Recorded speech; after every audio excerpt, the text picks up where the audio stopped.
नमस्कार मित्रों, आज हम धर्म के ऊपर चर्चा करेंगे। ये चर्चा रहेगी स्वामी सदानंद जी परमहंस जी के सत्संग कार्यक्रम से, जिसके अंश किताबों में लिखा हुआ है। उसी किताब से हम लोग धर्म के विषय में जानकारी प्राप्त करने का प्रयास करेंगे।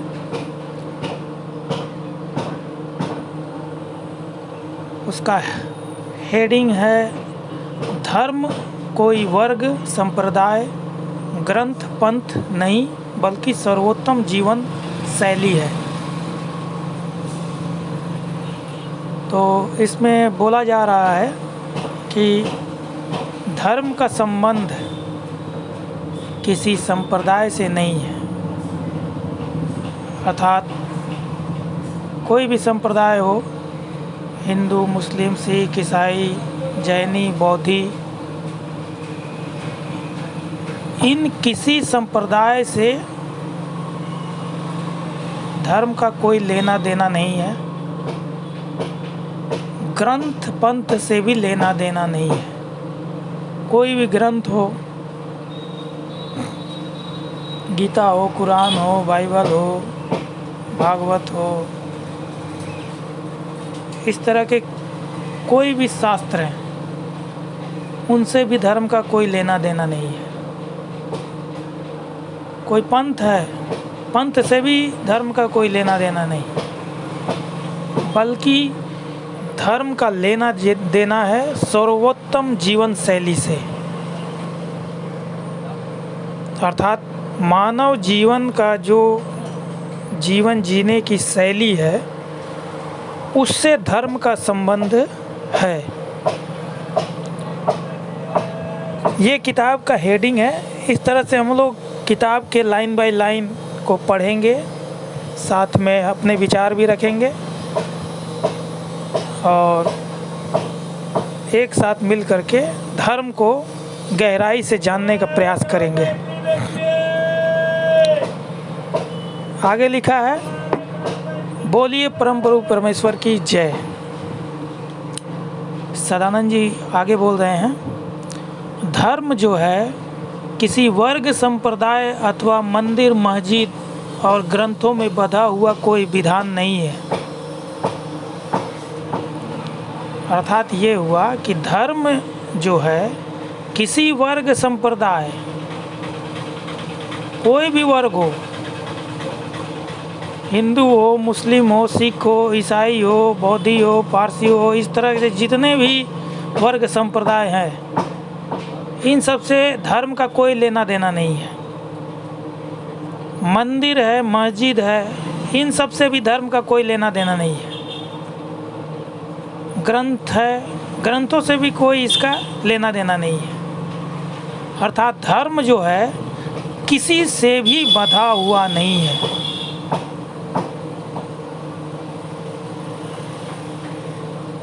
आगे बोलते हैं, किसी भी ग्रंथ में या किसी भी पंथ में बंधा हुआ धर्म नहीं होता है। अर्थात धर्म जो है किसी के बंधन में नहीं होता है, किसी के भी बंधन में नहीं। धर्म न किसी ग्रंथ के बंधन में बंधता है, न किसी पंथ के बंधन में बंधता है। आगे कहते हैं, धर्म संपूर्णता को लिए हुए एक संपूर्ण एवं सर्वोच्च जीवन विधान है। धर्म जो है अपने आप में संपूर्ण है, उसको किसी की कुछ जरूरत नहीं है। संपूर्णत्व को लिए हुए सर्वोच्च जीवन विधान है। हम लोग जो अभी जीवन जी रहे हैं, इन सब से सर्वश्रेष्ठ विधान है धर्म। जीवन जीने का विधान जो है धर्म है। आगे बोल रहे हैं, आप और हम सभी का जीवन विधान है और कोई अलग चीज़ नहीं है। धर्म को कोई अलग चीज़ मत समझिए। धर्म को ऐसा कुछ मत समझिए कि कोई अलग से कोई चीज़ है। हम और आप जो जीवन जी रहे हैं, यही जीवन ही, इसी जीवन में ही धर्म लागू होगा और इसी का वो हिस्सा है।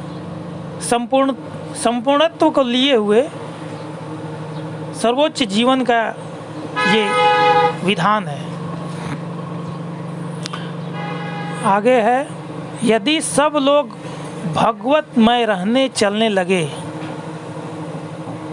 आगे बोल रहे हैं, यदि सभी लोग भगवतमय रहने चलने लगे तो इसमें समर्पण शरणागत होने की आवश्यकता ही न पड़े।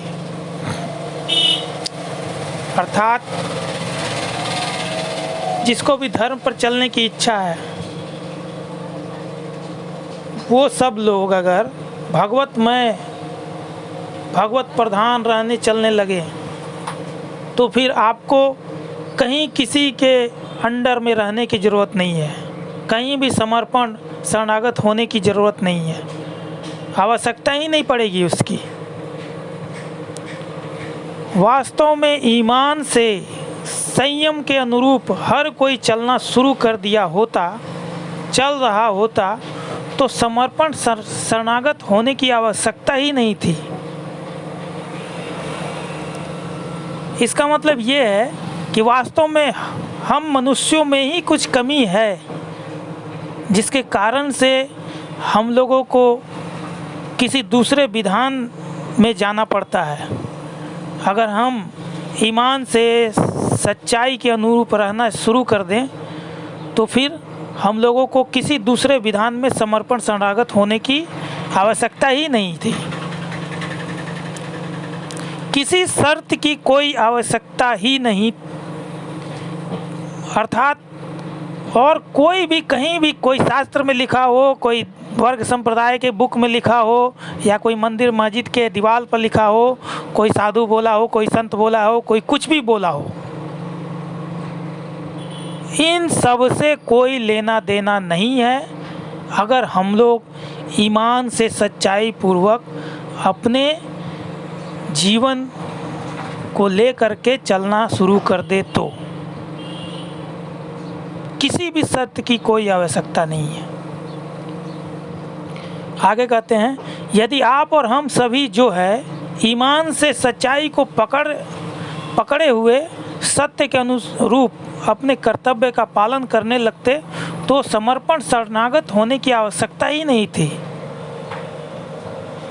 सदानंद जी बार बार इसको दोहरा रहे हैं, क्लियर कर रहे हैं कि आप लोग मनुष्य वर्ग जो है ईमान से सच्चाई को पकड़े हुए सत्य के अनुरूप अपने कर्तव्य का पालन करने लगते तो समर्पण शरणागत होने की आवश्यकता ही नहीं थी। अर्थात दूसरे किसी विधान में जाने की ज़रूरत ही नहीं है। अगर आप ईमान से सच्चाई को पकड़े हुए सत्य के अनुरूप अपने कर्तव्य का पालन करते हुए अपने जीवन को लेकर चल रहे हैं तो फिर आपको किसी भी तरह के दूसरे विधान में समर्पण शरणागत होने की आवश्यकता नहीं है। क्यों नहीं है? आगे बोलते हैं, क्योंकि सब परमेश्वर के हैं ही, सब परमेश्वर के हैं ही। अर्थात जो भी यहाँ है, जो भी दिखाई दे रहा है, सब के सब परमेश्वर के ही हैं। इसमें किसी भी कंडीशन या शर्त की आवश्यकता क्यों लगाया जाए? यह समर्पण शरणागत जो है केवल इस बात को लेकर है, केवल इसी बात को लेकर है कि आप और हम जो है सत्य ईमान पूर्वक अपने जीवन को नहीं लेके चल रहे हैं। अर्थात हम लोग सभी मनमाना हो गए हैं, आप और हम सभी मनमाना हो गए हैं, जिसके कारण से समर्पण और शरणागति के विधान में हम लोगों को जाना आवश्यक होता है। यानी यह मनमाना होने का मतलब है कि आप और हम सभी अपने लिंक से उतर चुके हैं। ईमान से सच्चाई को पकड़े हुए सत्य के अनुरूप अपने जीवन को ले चलना था, उस लिंक से हम लोग उतर गए हैं और अपने मनमाना चलने लगे हैं। इसलिए हम सभी अपने कर्तव्य से गिर चुके हैं और इतना गिर चुके हैं, इतना विचलित हो चुके हैं, इतना विचलित हो चुके हैं कि अब जो है वापस लौट नहीं पा रहे हैं, वापस लौटाने के लिए आपको कठोर अनुशासन से लिंक पर आना पड़ेगा। अर्थात ईमान से सच्चाई पूर्वक, संयम पूर्वक, सत्य के अनुरूप आप अपने जीवन को नहीं लेकर चल पा रहे हैं, आप प्रयास करके थक चुके हैं, नहीं जा पा रहे हैं, तब आपको क्या करना पड़ेगा? समर्पण शरणागति के आधार पर कठोर अनुशासन का पालन करते हुए अपने जीवन को सुधारने के प्रयास में लेके चलना पड़ेगा।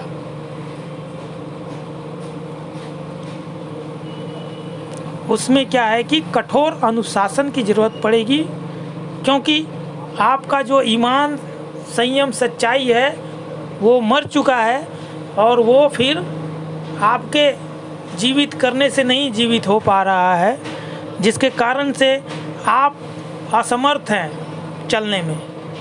जो व्यक्ति समर्थ है ईमान, संयम, सच्चाई से चलने के लिए, उसके लिए तो कोई ज़रूरत नहीं है समर्पण शरणागत, कोई आवश्यकता ही नहीं है, कोई शर्त नहीं है, ऐसा सदानंद जी बोले हैं। और जो गिर चुके हैं, लिंक से हट चुके हैं, उन लोगों को सुधार करने के लिए कठोर अनुशासन में रहना पड़ेगा, अपने आप को सुधार करना पड़ेगा। और ये कठोर अनुशासन कब तक?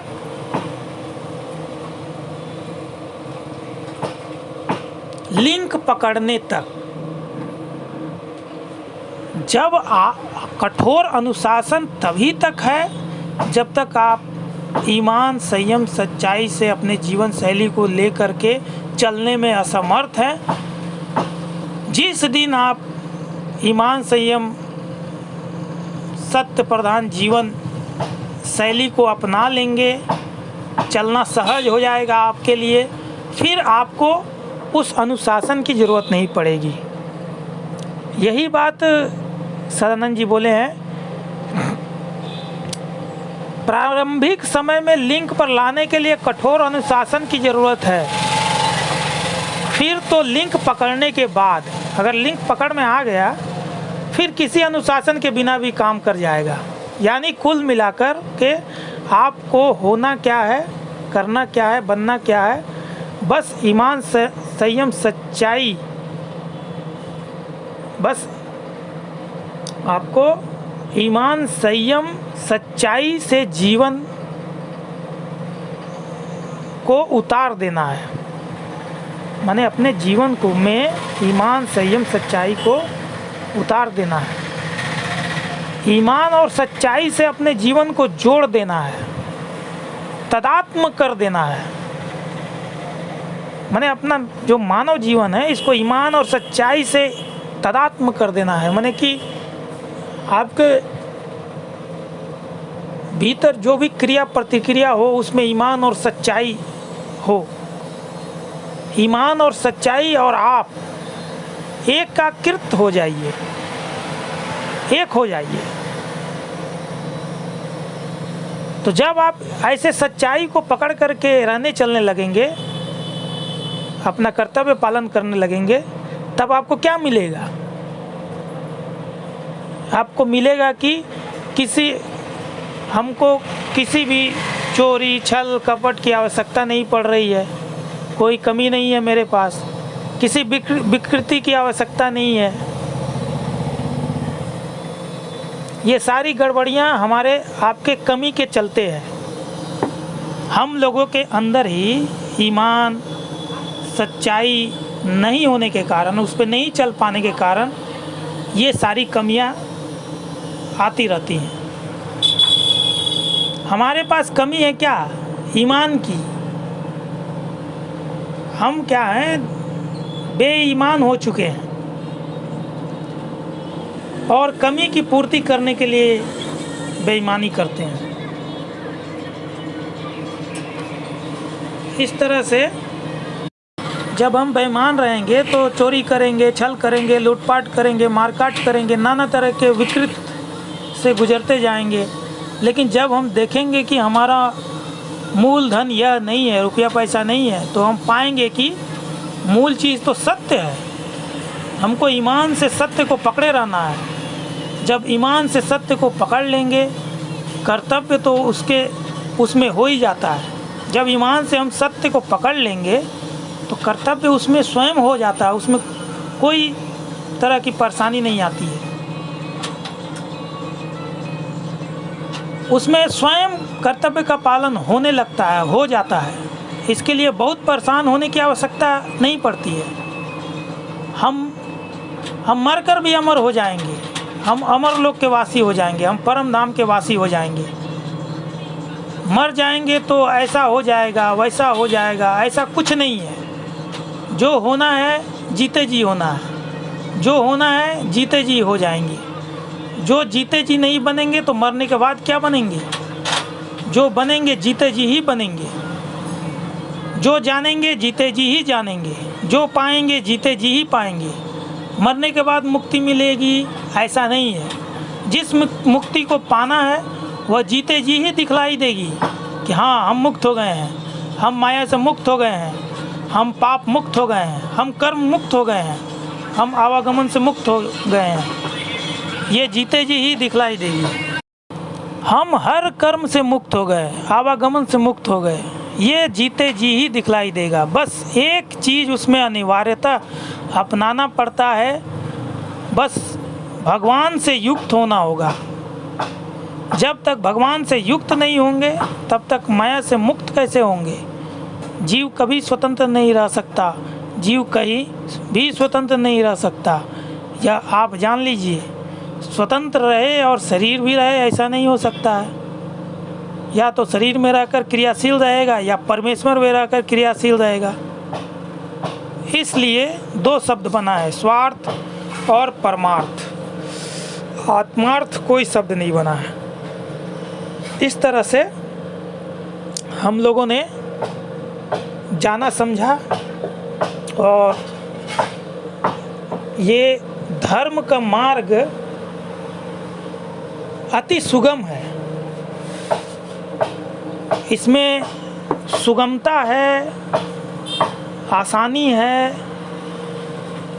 आप और हम सभी लोग इसे कर सकते हैं। क्यों कर सकते हैं? क्योंकि ये हम लोगों से जुड़ा है। आदि में हम लोग सत्य वाले ही थे, ईमान वाले ही थे। बाद में आगे चल कर के लिंक से भटक गए, लेकिन वास्तव में हम लोगों को फिर से वापस उसी लिंक पर आना चाहिए और इन सभी से ऊपर उठ करके, वर्ग, संप्रदाय, ग्रंथ, पंथ, सबसे ऊपर उठ करके, कोई ज़रूरी नहीं है कुछ करने का। आप धर्म के अनुसार रहिए, चलिए धर्म के अनुसार, अर्थात ईमान से सच्चाई को पकड़ते हुए सत्य के अनुरूप अपने जीवन को लेकर के चलना है। ईमान से सच्चाई को पकड़ते हुए सत्य के अनुरूप अपने